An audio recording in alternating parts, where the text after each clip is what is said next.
আসসালামু আলাইকুম ওয়া রাহমাতুল্লাহি ওয়া বারাকাতুহু। আজকে আমরা সহিহ বুখারীর ৫ নম্বর হাদিস নিয়ে আলোচনা করব। আমরা কিন্তু বই আকারেই পড়তে আছি। বিশেষ করে আমরা যে কথা বলবো, আমরা কিন্তু পাসপোর্টে আবেদন করে থাকি, যেকোনো চাকরির পরীক্ষায় আবেদন করে থাকি, এনআইডি সংশোধন, এনআইডিতে আবেদন এগুলো করে থাকি। Social media marketing, YouTube marketing, Instagram marketing, Facebook marketing, TikTok marketing এ সম্পর্কে আমরা কাজ করে থাকি।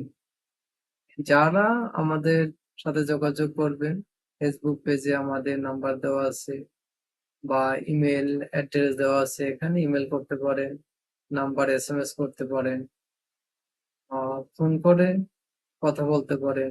কথা বলার আগে একটা এসএমএস পাঠিয়ে দিবেন যে আমি দু এক সময় ব্যস্ত থাকি, সেজন্য এসএমএস করে বলবেন যে আপনি কি ব্যস্ত আছেন না ফ্রি আছেন। ফ্রি থাকলে আমি কথা বলতে পারবো। যাই হোক, এগুলো আমরা আমাদের নির্দেশনাগুলো দিলাম। আরো একটি নির্দেশনা আছে যে আমার মায়ের নামে একটি স্কুল আছে, বিলকিস বেগম একাডেমি। এখানে পেলে নার্সারি থেকে একদম ইন্টারমিডিয়েট দ্বাদশ শ্রেণী পর্যন্ত পড়ানো হবে। আর সে অতি শীঘ্রই আমরা চালু করব। চালু করতে করতে আহ করছি করছি চালু হচ্ছে না, তবে শীঘ্রই আমরা চালু করব আলহামদুলিল্লাহ। তবে আমাদের পাশে থাকবেন। আর আমরা কথা না বাড়িয়ে আমাদের মেইন যে টপিকটায় চলে যাচ্ছি, সহিহ বুখারী প্রথম খণ্ড, হাদিস নাম্বার ৫। ইবনু আব্বাস রাদিয়াল্লাহু হতে বর্ণিত, মহান আল্লাহর বাণী, ওহী দ্রুত আয়ত্ত করার জন্য আপনি ওহী নাজিল হওয়ার সময় আপনার জিহ্বা নাড়বেন না। আমরা দেখা গেছে যদি আমাদের স্যারদের যদি কথা যদি আমরা শুনি, তখন স্যার কিভাবে হাত নাড়িয়েছে, কিভাবে জিহ্বা নাড়িয়েছে, কিভাবে কথা বলে, কথা বলার ভঙ্গি, এগুলো আমরা দেখি। তখন আল্লাহ আহ এটা সূরা কিয়ামা অধ্যায় ৭৫ আয়াত ১৬ এটা বলেছে যে যখন ওহী নাজিল হবে তখন আপনার জিহ্বা কি নাড়াবেন না। তখন জিব্রাইল আলাইহিস সালাম যে আহ যেটা বলবে সেটা আল্লাহর রসুল সেটা বলবেন, এতটুকুই।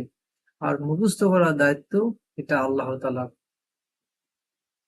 এর এর ব্যাখ্যায় ইবনু আব্বাস বলেন, আল্লাহর রসুল সাল্লাল্লাহু আলাইহি ওয়াসাল্লাম অবতরণের সময় তা আয়ত্ত করতে বেশ কষ্ট করতেন এবং প্রায় তিনি তার উভয় ঠোঁট নাড়তেন। দেখা গেছে আমরা আহ আমাদেরকে যদি কোনো কিছু পড়ায়, তখন আমরা যখন যখন আমরা প্রাইভেট পড়ি বা স্যার যখন ক্লাসে পড়ায়, তখন কিন্তু আমরা ক্লাসে পড়ি। এটা কিন্তু বাসায় এসে আবার কি রিভাইজ দেই। তখন আল্লাহর রাসূল যখন জিবরাইল আলাইহিস সালাম যখন এই যে পড়িয়েছেন, তখন রাসূল সাল্লাল্লাহু আলাইহি ওয়াসাল্লাম পড়ছে। রাসূল সাল্লাল্লাহু পড়ছে। পরে জিবরাইল আলাইহিস সালাম যখন চলে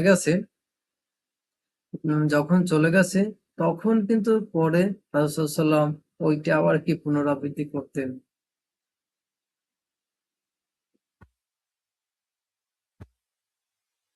ইবনু আব্বাস রাদিয়াল্লাহু বলেন, আমি তোমাকে দেখানোর জন্য ঠোঁট দুটি নাড়ছি, যেভাবে আল্লাহর রসুল সাল্লাল্লাহু আলাইহি ওয়াসাল্লাম তা নাড়তেন। সাইদ রহমাতুল্লাহ আলাই ও তার শিষ্যদের বলেন, আমি ইবনু আব্বাস রাদিয়াল্লাহুকে যে রূপে তার ঠোঁট দুটি নাড়তে দেখছি, সেভাবেই আমার ঠোঁট দুটি নাড়াচ্ছি। এই বলে তিনি তার ঠোঁট দুটি নাড়লেন। এ সম্পর্কে আল্লাহ তাআলা অবতীর্ণ করলেন, ওহী দ্রুত আয়ত্ত করার জন্য আপনি আপনি ওহী নাজিল হওয়ার সময় আপনার জিহ্বা নাড়বেন না। এর সংরক্ষণ ও পাঠ করানোর দায়িত্ব আমার। সূরা ইয়ামাহ অধ্যায় ৭৫ আয়াত ১৬। ইবনু আব্বাস রাদিয়াল্লাহু বলেন, এর অর্থ হলো তোমার অন্তরে তা হেফাজত করা এবং তোমার দ্বারা তা পাঠ করানো। এর অর্থ কি দাঁড়ায়? তোমার দ্বারা পাঠ করানো। সুতরাং আমি যখন তা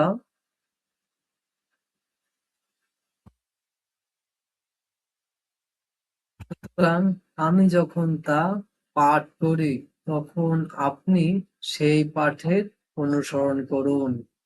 এটা কিন্তু সূরা কিয়ামা অধ্যায় ৭৫ আয়াত ৮০-তে আছে। ইবনু আব্বাস রাদিয়াল্লাহু বলেন, অর্থাৎ মনোযোগ সহকারে শুনুন এবং চুপ চুপ থাকুন। যদি আহ যদি দেখা যাচ্ছে আমরা যদি ক্লাসে থাকি, যখন আমাদের স্যাররা যখন পড়ায় তখন কি তাদের কথা আমরা শুনে থাকি একদম মনোযোগ সহকারে। কোনো কোনো শব্দ করবো না, একদম সাইলেন্ট, কোনো শব্দ হবে না।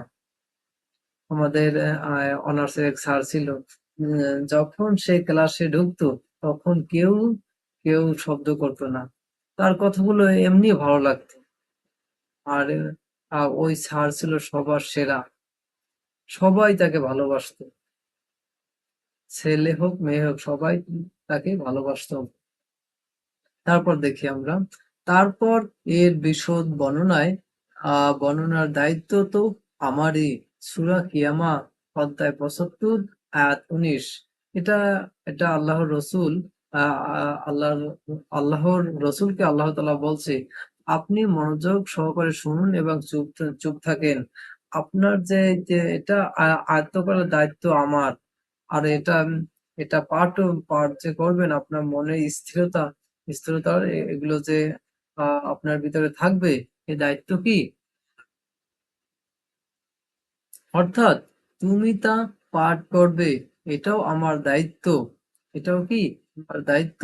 তারপর যখন আল্লাহর রসুল সাল্লাল্লাহু আলাইহি ওয়াসাল্লাম এর নিকট জিব্রাইল আলাইহিসসালাম আসতেন, তখন তিনি মনোযোগ দিয়ে কেবল শুনতেন।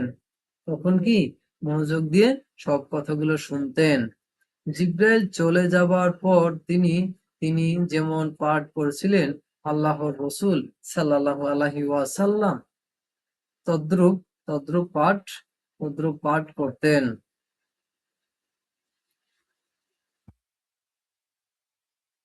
এই হাদিসটি মুসলিম হাদিসও, সহিহ মুসলিমও বর্ণনা হয়েছে। খণ্ড ৪ নম্বর খণ্ডে ৩২ নম্বর হাদিস। আহ তারপরে হাদিস ৪৪৮ নম্বর হাদিস আছে। মুসনাদে আহমদ এখানে আছে ৩১৯১ নম্বর হাদিস। আধুনিক প্রকাশনীর এখানে ৪ নম্বর হাদিস আছে।